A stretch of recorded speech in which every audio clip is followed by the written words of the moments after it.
देख रहे हैं मिड कैप मंत्रा और अब बात करेंगे सोने की, क्योंकि सोने की रिकॉर्ड तोड़ तेजी कायम है। कॉमेक्स पर सोने का भाव $2600 के पास पहुंच गया है। और क्यों दौड़ रहा है सोना और कहां तक हो सकती है दौड़, समझाने के लिए हमारे साथ में ऐसी होगी मनीषा गुप्ता।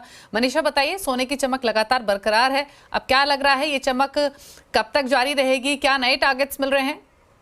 दीपाली, जिस तरह की कॉन्वर्सेशंस हैं लोगों के साथ, उनका तो ये मानना है, और जैसे बैंक्स एंड ब्रोकरेजेस बता रहे हैं, उनका मानना है कि 2027 तक ये तेज़ी बरकरार रह सकती है।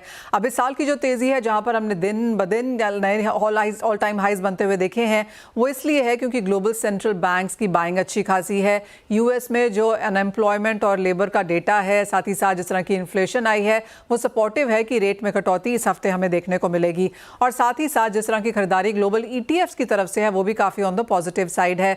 अब देखना यह है कि यूएस फेड इस हफ्ते क्या करता है, क्या वो 25 बेसिस पॉइंट की रेट कटौती करते हैं या 50, उसका एक नीजोक रिएक्शन हम प्राइसेस में आता हुआ देखेंगे। लेकिन आपको याद दिला दें कि सिर्फ यूएस फेड ही नहीं, इस हफ्ते bank of Japan, bank of England and China के बैंक की भी मॉनेटरी पॉलिसी मीटिंग है। तो अगर वहां से भी रेट कटौती आती है तो उसका फायदा प्राइसेस में आता हुआ देखेंगे।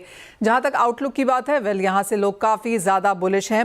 जिस तरह के हमने डेटा कोलेक्ट किए हैं उसके हिसाब से आप देखें तो एग्जाम ऑस्ट्रेलिया का मानना है कि $2700 प्रति आउंस तक के लेवल्स यहां पर देखने को मिल सकते हैं। काफी हद तक गोल्डमैन सैक्स, Macquarie, Citi, Bank of America भी मानते हैं कि $2600 से $2700 प्रति आउंस नियर टर्म में और $3000 प्रति आउंस 2025 मिड तक आप यहां पर भावों में बनता हुआ देखेंगे। अक्रॉस बोर्ड काफी हद तक यही माना जा रहा है। अगर आप हेज फंड्स पोजीशन देखें तो वो 5 साल के हाइज पर हैं। नेट लॉन्ग्स लेके यहां पर लोग खड़े हुए हैं, तो कोई भी बेचना नहीं चाहता, इन स्तरों पे भी लोग खरीद रहे हैं।